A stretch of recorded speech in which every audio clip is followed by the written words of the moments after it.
uwo muvumo n'umwaka baguteye ndabigukuraho mu izina rya Yesu Kristo wanesheje Golgotha. Izo mbaraga bahora bakoherereza zigufata mu buzima bwawe, mpagaze mu butwari bw'Imana. Uwo muvumo wavumwe, izo mbaraga zikugendaho uko bwije nuko bukeye. Ninde uhora urwaye ni wowe, ninde udepoza ukabura akazi ni wowe, ninde uhora mu bitaro ni wowe. Ubuzima ubayemo nubwo gupfundikanya. Mpagaze mu butwari bw'Imana ngiye gusengana nawe, ndakwirukanaho izi mbaraga. Ninde abana bawe bananiye ni wowe, ninde uhora urwaye diabete ni wowe, ninde ucuruza agahomba ni wowe, ninde uhora mu madeni ni wowe, ninde washize ibintu ku soko bikanga ni wowe, ninde ubyuka mu gitondo ajya gupagasa ugataha uko waje ni wowe. Ndasenya ibicaniro byose by'umwanzi Satani ku buzima bwawe. Nyemerera tugiye gusengana Imana, ndirukana buri bwami bwose bw'abadayimoni ku buzima bwawe. Ibitero byose aho byaguteye biturutse, nanjye ndabiteye mu izina rya Yesu Kristo. Izo mbaraga zafashe uwo mutwe wawe, ibyo bintu bikugenda mu mubiri wawe, izo mbaraga zaguteye prostate, ndazisenya mpagaze mu butwari bw'Imana. Buri mwuka wa kanseri wose, buri mbaraga zose ndazisenya mu izina rya Yesu Kristo. Umurozi wose waguteye, aho yaguteye aturutse, ndasenya ibirindiro bye, ndakubita hasi izo mbaraga mu izina rya Yesu Kristo. Rematala bonefosia, akira imbaraga z'Imana ku buzima bwawe, akira ubutwari bw'Imana ku buzima bwawe. Ndasenya ibicaniro by'umwijima, ndasenya ibicaniro by'abadayimoni. Izo mbaraga zikuboshe, izo mbaraga zikuziritse, ndazisenya nonaha. Hari ukuboko kw'Imana kugiye kugusohora muri uwo mubabaro, hari ukuboko kw'Imana kugiye kugusohora muri ayo madeni, hari ukuboko kw'Imana kutagaragara kugiye gukora ibigaragaye. Ndavugana nawe undeba, uwo mubabaro wawe Imana igiye kugukuraho. Ibyo bikujya muri uwo mugongo, ibyo bigenda mu maguru yawe, ibyo bakoherereje aho bakuzirikiye, bahora batesha ubukwe bwawe agaciro. Iyo ugiye kurambagizwa ubukwe bwawe ntumenya aho bunyuze, wo wabuze urubyaro, warirukanse biranga. Ariko umva nkubwire, hari ukuboko kw'Imana kugiye kugutabara, hari imbaraga zigiye kugusohora muri uwo mubabaro.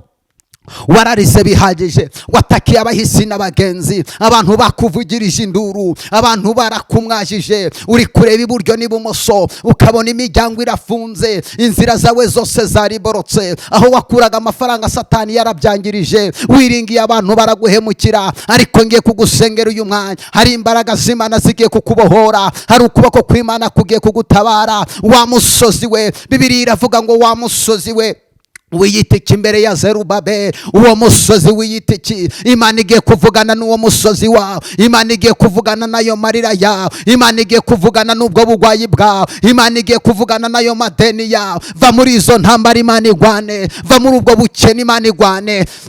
Wowe manika amaboko, bwira Imana ngo ndatsinze, ndatsinzwe. Reka Imana bari kugwanirira. Imana igiye gukoza isoni byagukojeje isoni, Imana igiye kumwaza ibyakumwajije, Imana ihagurukiye kugutabara. Wowe unkurikiranye online, hari amateka yawe agiye guhinduka. Riya mama satalaboshia. Fata kuri ubwo bugwayi bwawe, ngiye kugusengera Imana. Fata kuri ubwo bugwayi bwawe, ibyo bigufashe mu nda yawe, ibyo bigufashe muri uwo mugongo, ibyo bigufashe muri ayo maguru, ibyo bigutera muri uwo mutwe. Urarudasinziriye, wabuze ibitotsi, urakora ukorera ubusa, ugerageza gushakisha amafaranga, byaranze. Ariko umva nkubwire, iravuga ngo babandi bategereza yuko Pawulo ari bubyimbe cyangwa ari bupfa kindutse, ngo ariko bamaze umwanya munini babitegereje, barahindukira baravuga ngo ntacyabaye, baravuga ngo ni Imana. Hari abantu bagiye kuvuga ngo ni Imana igutabaye, Imana yakurekeye muri izo ntambara kugira ngo ikwereke umukunzi n'umwanzi. Ariko dore irahagurutse, Imana igiye kugutabara, dore irahagurutse. Reka ngusengera Imana, ivuze Imana, ngiye kugusengera Imana. Mbere yuko ngusengera, banza waturaye amagambo, banza wihane, vuga ngo Mwami Yesu, mbabarira ibyaha byanje, mbabarira naracumuye, mbabarira nagukojeje isoni, atura ibyaha byose wakoze. Ngiye kugusengera Imana. Abiringiye abantu barabahemukira, ndetse babahanga amaso bakabakoza isoni. Wowe ntuzuhemuka kandi ntukoze isoni, habwa ikuzo Mana yacu kuko urabikwiriye we. Lila la ya bonesita la benifosia. ngiye kugusengera Imana. Mana nkorera, uri Imana yo kwizerwa. Senga iyo umuntu nkurikiranye, Mana mukureho igisuzuguriro, ndasenya ibicaniro by'abadayimoni, ndasenya ibyishize hejuru, buri mwuka w'akarande ugenda ku buzima bwawe ndawusenye mu izina rya Yesu Kristo. Mpamagaye imbaraga z'Imana ku buzima bwawe. Reka Imana ihindura amateka yawe, reka Imana igukize umubabaro, reka Imana igukureho igisuzuguriro. Akira ukuboko kw'Imana mu buzima bwawe, akira imbaraga z'Imana aho ugenda. Reka Imana igendane nawe, reka Imana igukize umubabaro, reka Imana igukize igisuzuguriro, reka Imana igusohore muri ayo madeni, reka Imana iguhereza akazi. Ndasengera viza yawe, Imana niyiguhe, Imana niguhereza urubyaro, Imana niguha agaciro mu muryango washakiyemo. Uyu mugabo wawe wakunaniye, ndahamagara imbaraga z'Imana nizimugota uko bwije nuko bukeye. Imana nigukure mu gikombe cy'umubabaro. Akira imbaraga z'Imana, akira imbaraga z'Imana, akira imbaraga z'Imana, akira gusohoka muri ayo marira, akira gusohoka muri uwo mubabaro, akira gusohoka muri izo ntambara zakubayeho igihe kinini. Wararize bihagije, abantu barakuvuze, abantu baragusebeje. Ndabona ukuboko kw'Imana kugiye kugutabara. Imana igiye kugukiza igisuzuguriro.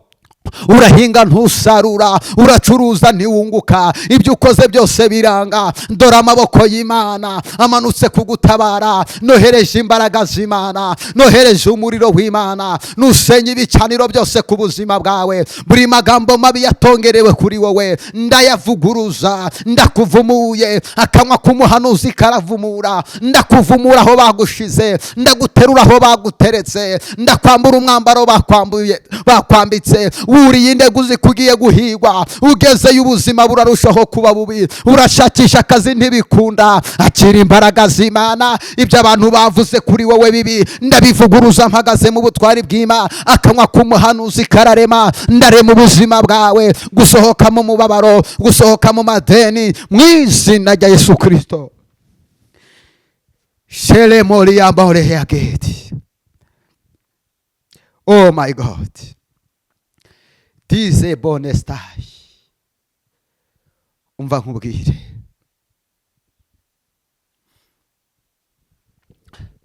amarira urimo urarira, abantu bakaguhugwa amenyo, bakavuga ngo reka bakurebe.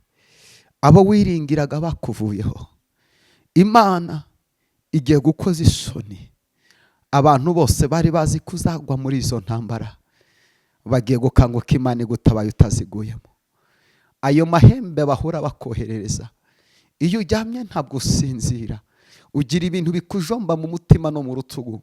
Amaguru yawe ukagira ngo ni amahwa urimo kandagira, ukumva ibintu binyagata mu mubiri wawe nk'intozi.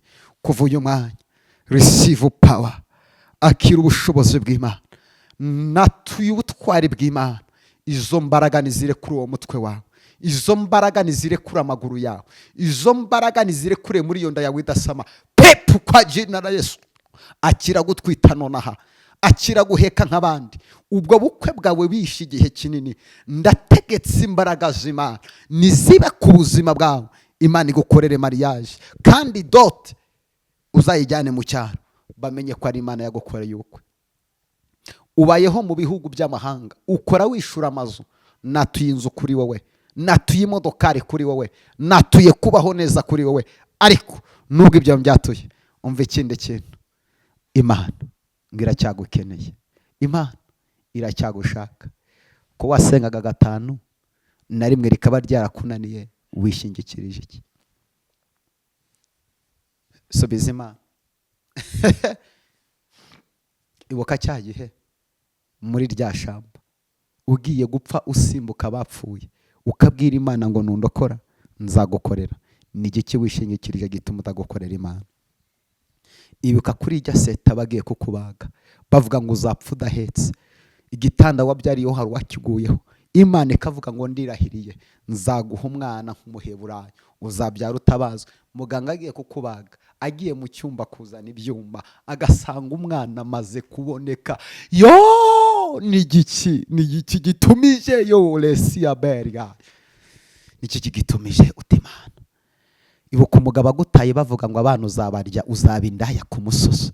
Imana ikanga kuba indaya ikaguha icyo gukora ukiteza imbere. Uyu munsi ukaba utunze abantu ukigisha abana, amagambo y'abantu akaba yaracecetse. None kubera iki utaye Imana utagishaka gusenga Imana? Ibuka bavuga ngo uzapfa utabonye akazi, uyu munsi wicaye mu mwanya ukomeye w'icyubahiro.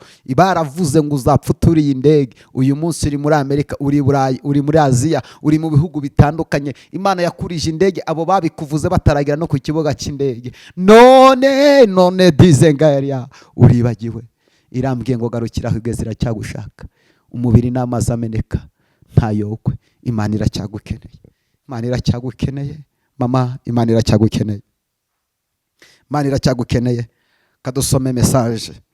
Uyu yanyandikiye aravuga ngo Prophet, ndafashijwe, Imana iguha umugisha. Asante nawe, Imana iguha umugisha. Uyu we yanditse ari gushimira, aravuga ngo Prophet, warampanuriye ku cyumweru ko umugabo wanjye agiye gutaha, twari tumaze imyaka 3, ndagushimiye yaraje, Imana iguha umugisha. Uyu we yanditse ati Prophet, nyemerera, ndafashijwe, ndumva mbohotse, Imana iguha umugisha. Uyu we yanditse ninjye urimo uravuga, Imana iguha umugisha. Asante. Tugiye gusenga. Ubutumwa ni bwinshi. Mwene data, garukira aho ugeze. Nimero yanjye ya telefone ni 078 734 9941. Kandi dushimiye wowe utera inkunga umurimo w'Imana. Nawe utarabikora utera inkunga umurimo w'Imana. Tugure, turashaka kwishura Zoom uyu mwaka, tukajya dusengana nawe live, turebana imbona nkubone. Inkunga yawe irakenewe mu gushigikira umurimo w'Imana. Umuntu umwe yigeze anjyana ku musozi gusenga, hari umumama wigeze anyishurira sare, undi anyishurira sengere wa muntu wanyishuriye tike, ngasengera wa muntu wishuye sare. Kubera iki? Wa muntu nubwo uriya muntu yambonye, ariko yambonye hari umuntu wishuye sare. Imana iduhana umugisha. Washigikira umurimo w'Imana kuri iyo telefone kugira ngo twagure turushe tujya dusengana. Hari abantu bansaba ngo Prophet, tukeneye kujya dusengana nawe ku manywa na nijoro. Shigikira umurimo w'Imana, tugure ibyo bikoresho byose bikenewe, tujye dusengana buri gitondo, niba ture n'isengesho ry'umugoroba. Imana iduhana umugisha. Mboniyo kugutumira mu masengesho tuba dufite ku cyumweru hano Kabeza ya Remera, Samuduha aho imodoka zihagarara. Uzaze dusengana Imana, duhera mu gitondo kuva saa 5 mba ninjiye mu rusengero kugeza saa 10. Sengeye abantu barabohotse, mbonye ibirema bigenda aho ngaho kuri YouTube birahari. Nasengeye impumyi zirahumuka, byose mbishozwa na Kristo nyambika imbaraga. Iyo napfukamye ngasenga, Imana ijya yumva. Ndashimira Imana ko yampaye impano kugira ngo mfashe abantu. Ndakwinginze wowe uri mu gihugu cy'u Rwanda, niba uzi ko ugwara ugahaguruka ukajya kwa muganga kwivuza, kuki udafata transport ngo utege uze mu rusengero ngo usengere Imana ikubohore? Nta muntu ugira ahagera atageze uhamugeza. Mu butwari nahawe n'Imana ntabwo mfite icyo naguha, ariko mfite akanwa katura, akanwa kararema. Ari umuntu wanyandikiye hano, yanyandikiye ngo Prophet, nkubaze, hari umushumba wavumye umunyamakuru, ese azabona ubugingo cyangwa ntabwo azabubona? Ndakwibutsa ko nta muntu n'umwe ujya utanga ubugingo, ni Yesu wenyine ujya utanga ubugingo. Twese dusenga dusaba Imana ubugingo. Ubugingo bwacu buhishwanwe na Kristo, ariko iyo urangaye gato ushobora kububura. Ugomba gukizwa buri munsi, ukiyeza ku gato na kanini. Nta muntu utanga ubugingo, ni Yesu ubutanga. Gusa icyo nzi cyo ni kimwe, igihambiriwe mu isi no mu ijuru kiba gihambiriwe. Byakabaye byiza nk'abantu kujya dusangana tugasaba imbabazi kugira ngo tuzabone bwa bugingo buhari, kuko akantu gatoya kakubuza ubugingo. Shalom, ndagukunda, Imana iguha umugisha.